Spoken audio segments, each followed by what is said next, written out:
Another game against the Sharks, another win.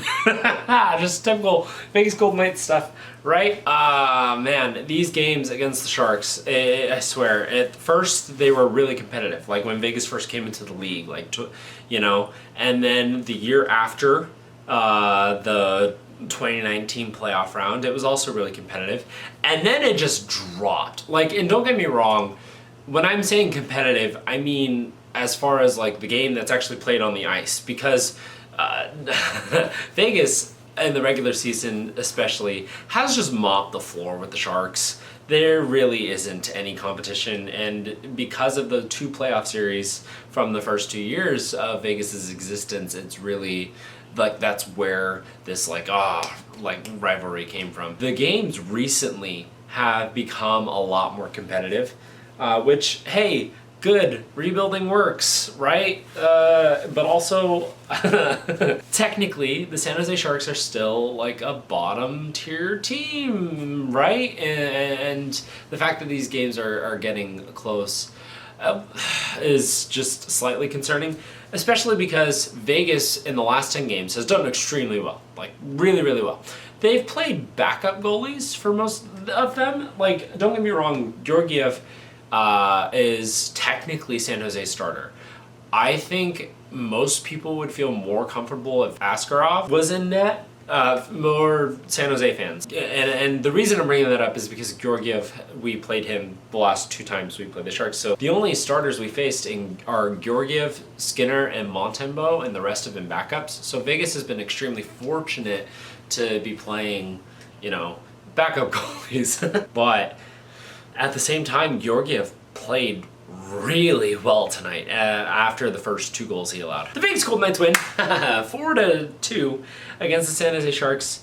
It was a lot closer than I wanted it to be. First period, typical Vegas Golden Knights stuff. Mark Stone scores. Man, am I glad this guy is on LTIR. Holy smokes, can he play? He is fantastic. The chemistry with him and Eichel has been steadily building back up since his return, so that's been really fun to watch. That, and also Eichel is just a phenomenal player and definitely lifts up those around him, but Stone drives play as well. This is a stretch pass from Shea Theodore that is basically a 50-50 puck in the neutral zone that Stone wins, and it turns into a breakaway. He fires it past Georgiev. It goes off his shoulder and in, and it's 1-0 Vegas Golden Knights. And then a little bit later, Zach Whitecloud as a trailer gets in after a phenomenal play from Brett Howden to get this puck into the offensive zone. Good pass, and Whitecloud with a really good move, and he goes in and buries it on Georgiev. It's 2-0 Vegas. And at certain points in the first, the Sharks were beating us in shots on goal. However, Vegas was dominating play. Their offensive zone possessions were clean and set up plays. And even though we scored basically on, breakaway and then a little bit of a rush into the offensive zone, at least a transition, it was still Vegas really in control of the game for the most part. And especially at the end, you can see in the shot counter shots. But Georgiev stood on his head after that. Then San Jose in the second period gets a power play, and they took our power play goal. The setup from Stone to the bump spot for Hertl in the middle, right next to the goalie. He scored. Was it Eklund? They can't just steal our play, right?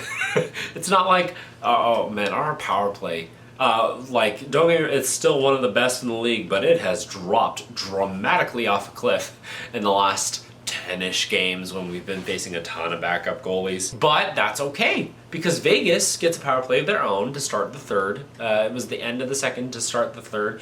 And Vegas Vic Golofsson scores. He had been on fire all night. He had a game-leading 5 or 6 shots up to that point, and then finally scores on the power play with a beautiful backhand feed from Jack Eichel that went 40 feet. That backhanded pass from Eichel is faster than my forehand shot. That was ridiculous speed on the backhand pass from Michael, and just beautifully placed. It was perfect. Vegas restores the 2-goal lead, and San Jose scores again on the power play. Timothy Liljegren, I know the Vegas broadcast kept saying Liljegren, which if that's what he actually wants to be called, great. That's easier to pronounce, but in all of the Toronto stuff that I've been watching in the last 5 years, it's Liljegren.